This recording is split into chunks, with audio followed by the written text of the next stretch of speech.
Hello, Assalamu alaikum, and welcome to mathematics class for standard 6th practice sums term 1.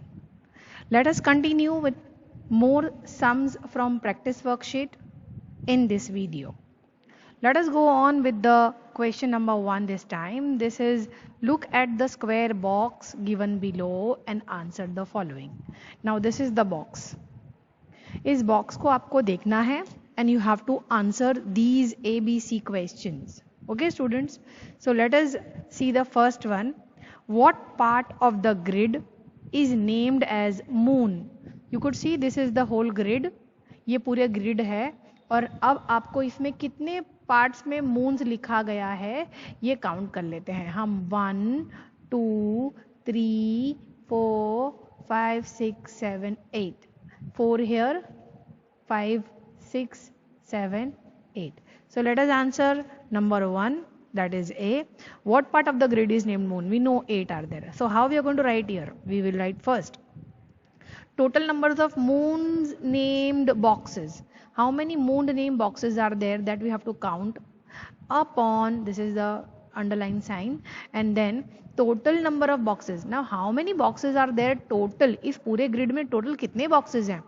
1 2 3 4 1 2 3 4 4 multiply by 4 4 4s are 16. अगर आप अब count करें total 1 2 3 4 5 6 7 8 9 10 11 12 13 14 15 16. That is total number of boxes are 16.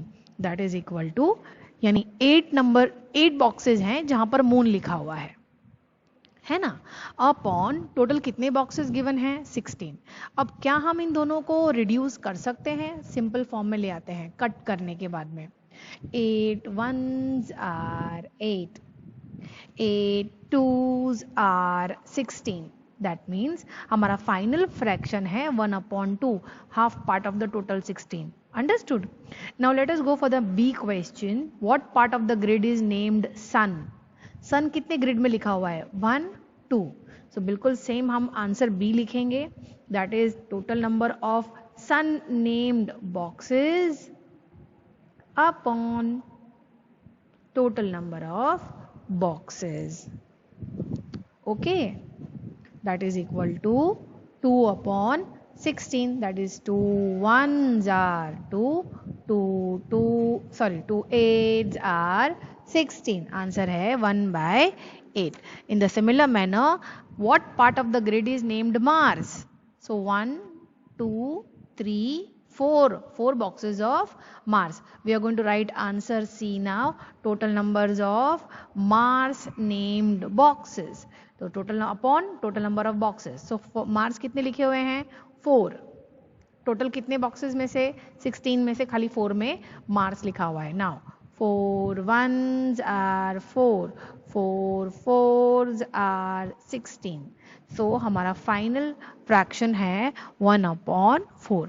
इस तरीके से आपको ऐसे वाले सम्स को सॉल्व करना होता है, ये स्टेटमेंट्स लिखने होते हैं. ओके स्टूडेंट्स, और इस तरीके से आप कैंसिल करोगे. Understood student? मेक श्योर कि आप ये बराबर से स्टेटमेंट वाइज लिखते हैं because 1 marks is given for each answer. Okay students, so let us go on for the next question. Amir took a loan of 20,000 from a bank and he returned 21,600 to the bank in 1 year.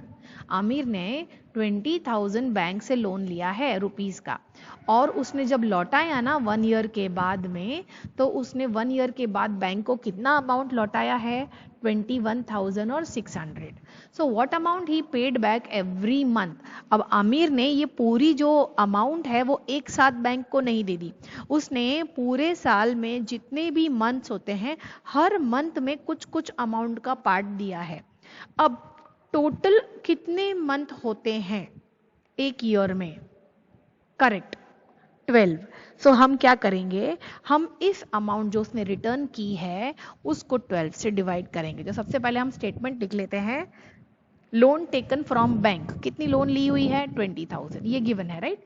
अब amount paid for 1 year, एक साल में जो amount paid कर दी है ना bank को वो कितनी है? 21,600। तो अब हम क्या करेंगे, therefore amount paid every month, हर मंथ कितने पैसे दिए होंगे, we are going to divide 21,600 upon 12। तो देखिए हम डिवीजन इस तरफ जो स्पेस खाली है यहाँ कर लेते हैं 12 और 21,600 को डिवाइड करेंगे। 12 वंस आर 12, माइनस करेंगे तो आएगा 9, नीचे आए ले लेंगे आप 6 को, 12 एट्स आर 96, फिर से हम माइनस करेंगे and will get 0 0। Now this 0 will come down, so 12 zeros are 0, फिर माइनस करेंगे will get 0 after subtracting. Now the last 0 will come down, that is 12 zeros are 0, again after subtracting minus करने पर 0. Understood? So this is how we are going to do. और फिर हम लोग यहाँ पे आंसर लिखेंगे ये वाला कि एवरी मंथ, हर महीने आमिर ने बैंक में कितने पैसे जाके भरे होंगे, 1800 रुपीज।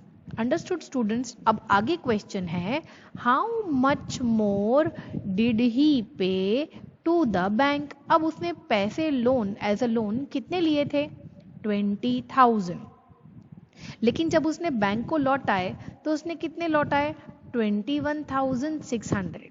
ऑब्वियसली उसने बैंक से जितना अमाउंट लिया था उससे काफी बड़ा अमाउंट उसने बैंक को वापस दिया है। तो उसने बैंक से जो लोन ली थी वो अमाउंट 20,000 की है और जो पेड बैक की है वो अमाउंट 21,600 की है। सो आमिर ने कितने ज्यादा पैसे दिए हैं बैंक को, हम क्या करेंगे, greater amount minus smaller amount. तो हमारा नेक्स्ट स्टेटमेंट आएगा, amount paid more, that will be 21,600 minus 20,000. So we are going to do minus now. So 0 minus 0 0, 0 minus 0 0, 6 minus 0 6, and 1 minus 0 1, and 2 will get 0. So we got the amount. उसने bank को कितनी amount ज़्यादा पे की है, 1600 rupees उसने ज़्यादा दिए हैं। So we are going to write, therefore Amir paid rupees 1600 more to the bank. Understood student?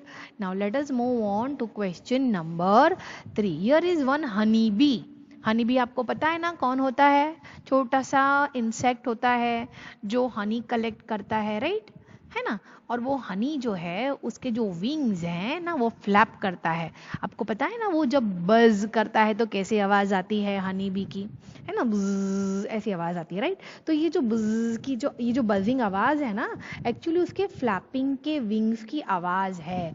वो कितनी तेज आवाज है, राइट। क्यों पता है आपको, क्योंकि हनी बी जो है ना वो 1 मिनट में यानी 1 मिनट में अपने विंग्स कितनी बार फ्लैप करता है। फ्लैप करने का मतलब होता है फड़फड़ाता है, उड़ने के लिए उसे फड़फड़ाना पड़ता है ना, फ्लैप करना पड़ता है।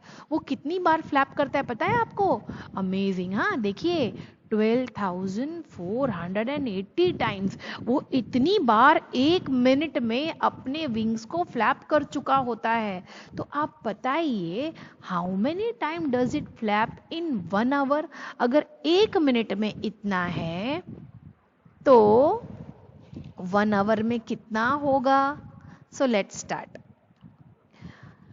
विंग्स फ्लैप्ड इन 1 मिनट, हम वो 1 मिनट का लिख देंगे 12,480 times. Therefore wings flapped in 1 hour is this 12,480 multiply by 60, क्योंकि 1 आवर में 60 मिनट्स होते हैं। Now let us do the multiplication. 0 multiply by any numbers are zeros, इसीलिए 1 2 3 4 5 zeros एक साथ आ जाएंगे because 0 multiply by any number is 0. Now we will put 1 0 because we are going to multiply the number which is on the tens place. तो जब tens के place पर हम आए तो हमें 1 0 डाउन देना पड़ेगा, right? Now 6 zeros are 0, 6 8s are 48, 4 ऊपर कैरी करेंगे, 6 4s are 24, प्लस 4 करें तो 28, सो 8 लिखेंगे, 2 कैरी करेंगे, 6 2s are 12, plus 2 will give you 14. So 4 down and 1 carry करेंगे. 6 ones are 6 and plus 1 will give you 7. अब हम इन सब को ऐड करेंगे. 0 plus 0 0, 0 plus 0 0, 0 plus 8 8, 0 plus 8 8, 0 plus 4 4 and 7 down. यानी हमारा ये नीचे वाला पूरा नंबर एज इट इज आ जाएगा. तो ये तो 1 आवर में फ्लैप किया विंग्स है ना. So this we are going to write it here. That is wings flapped in 1 hour. हम यहीं पर हमारा आंसर लिख देंगे. That is 748800 times. Understood student. अब आगे और एक क्वेश्चन पूछा है. How many times does it flaps in 1 day. आपको पता है 1 डे में, अब 1 आवर में इतना है तो 1 डे में कितने आवर्स होते हैं. करेक्ट, 24 आवर्स होते हैं. इसीलिए अब हम स्टेटमेंट लिखेंगे wings flapped in 1 day. That is 748800 multiply by 24 and see started the multiplication, right? After multiplying the whole thing, 4 zeros are 0, 4 zeros are 0, 4 8s are 32, 4 8s are 32 plus 3 35, 3 carry 5. Okay, 4 4s are 16 plus 3 19, so 9 1 carry, 4 7s are correct 28. Okay, 29 carry 2 9. Now 1 0 because we are moving to the multiplication of 2. 2 zeros are 0, 2 zeros are 0, 2 8s are 16 carry 1, 2 8s are 16 plus 1 17 carry 1, 2 4s are 8 plus 1 9, 2 7s are 14. And when you add all these, 0 plus 0 0, 0 plus 0 0, 2 plus 0 2, 5 plus 6 11, so 1 year and 1 year carried. 9 and 1 10 plus 7 17, so 7 and 1 carried here. 9 9 18 plus carried 1 19 हो गया, so 9 और carry 1, so 4 5 6 और एक 1 7 और ये वाला 1 हम नीचे carry करेंगे. So the wings flapped in 1 day. We'll get the right answer here.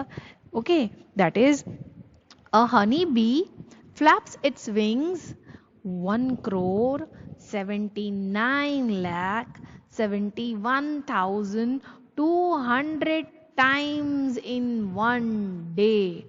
एक बार में करोड़ों काम कर चुकी है, राइट ना. इतनी बार फ्लैप किया उसने अपना wings. How amazing student, right. And very amazing to do the multiplication also. So mind well students, you have to learn your multiplication tables very well because the multiplication are always there in every kind of mathematical sums. Okay, mostly they are there only, so you must by heart all the tables. As you know students, tomorrow you are going to have your midterm examination, right? Your term examination, your term 1 paper you are going to get tomorrow, right students? So whatever practice work you have to do, you please do the practice. You do all your multiplications well without any error. Addition, subtraction, division, all the things you have to do very patiently, very calmly. And then after completing your all questions paper, that is your all paper of maths, your full paper of maths, make sure that you are going for rechecking work of your own written answers. आपने जो खुद के answers लिखे हैं ना students, आप उसको दोबारा से रीचेक कीजिएगा कि आपने मल्टीप्लिकेशन वगैरह में कोई एरर न किया हो. ओके, आप चाहें तो ये वर्टिकल लाइन यहाँ ड्रॉ करके आप आपके सम्स के जो मेथड है या कैलकुलेशन वर्क है वो यहाँ कर सकते हैं. सप्लीमेंट्री आपको दी जाएगी, राइट, स्कूल से. या तो फिर अगर आप चाहें तो बैक साइड में आप उनको रफ वर्क सॉल्व कर सकते हैं। ओके, सपोज आपको जो सप्लीमेंट्री दी हुई है वो इनफ नहीं है, पूरा पेपर कंप्लीट नहीं होता, तो आप आपके घर में आपकी बुक जो है उसमें से सेंट्रल डबल पेज निकाल कर एक्स्ट्रा सप्लीमेंट्री अटैच कर सकते हैं। Okay students, so extra supplementary अगर आपको चाहिए, मेन सप्लीमेंट्री तो आपको स्कूल प्रोवाइड कर रहा है, लेकिन अगर एक्स्ट्रा चाहिए होगी तो स्टूडेंट्स मेक श्योर आप अपने पास से लेकर अटैच कर दीजिएगा। Okay students, I hope you have understood the explanation well. Thank you for watching the video. We will meet soon with another video. Till then, goodbye, and once again, all the best for your examination.